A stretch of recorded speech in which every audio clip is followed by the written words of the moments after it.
Malkajgiri MLA మర్రి రాజశేఖర రెడ్డి గారిని మాట్లాడాల్సిందిగా కోరుతా ఉన్నాము.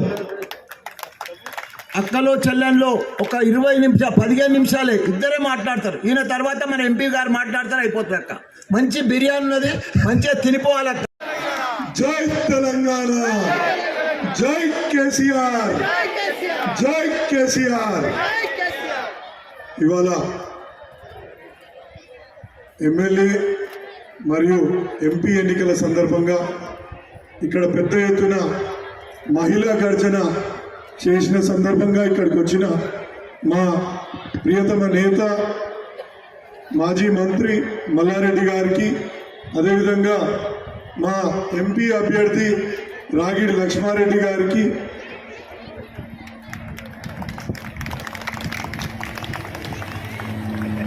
అదేవిధంగా మా ఎమ్మెల్యే అభ్యర్థి దివంగత మన ప్రియతమ నాయకుడు, మనకెప్పుడు అందుబాటులో ఉండే నాయకుని కూతురైనటువంటి నివేదిత గారికి,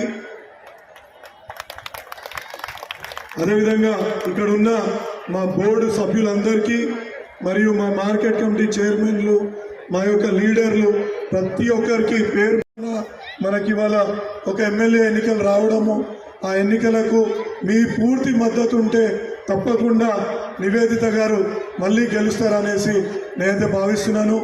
ఆమె మాట్లాడుతున్నప్పుడు మీ యొక్క రెస్పాన్స్ చూస్తుంటే అన్నదమ్ములు అందరి దీవెనలు నీకున్నాయి. ఎందుకు చెప్తున్నంటమ్మా, నేను చాలా గమనించిన సాయనతోటి ప్రతి సందర్భంలో కంటోన్మెంట్లో తిరుగుతున్నప్పుడు నేను గమనించింది ఏంటంటే, ఎల్లప్పుడూ ప్రొద్దున అయినా 10 గంటలకల్లా కంటోన్మెంట్ వస్తుండే, వివిధ ప్రాంతాలల్లో ఏ సమస్యలు ఉన్నా ముందుకెళ్తుండే.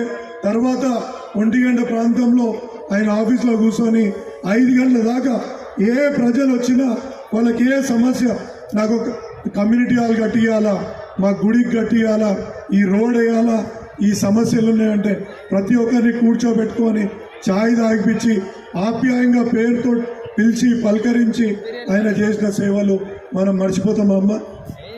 ఎవరైనా మర్చిపోతామా? గత 30 సంవత్సరాలుగా ఆయన మన గుండెల్లో ఉన్నాడంటే మనం ఆయన ప్రతిసారి ఎన్నికల్లో గెలిపించుకుంటున్నామంటే ఆయన చేసిన సేవనే కారణం కదా. అటువంటి వ్యక్తి బిడ్డ. మీకు ఇక్కడ ఒక విషయం చెప్పాలి, ఈ మాట మీ అందరికి తెలవాల్సిన అవసరం ఉంటుంది. మా నివేదితమ్మకు నచ్చకున్నా ఆమె ప్రతి సందర్భంలో నాకు చెప్తుంటుంది, అన్న ఈ విషయం వద్దు, నువ్వు చెప్పొద్దు అన్నా కానీ నాకెందుకంటే మనసు ఒప్పుతలేదమ్మా, కాబట్టి చెప్పాల్సిన పరిస్థితి వస్తున్నది.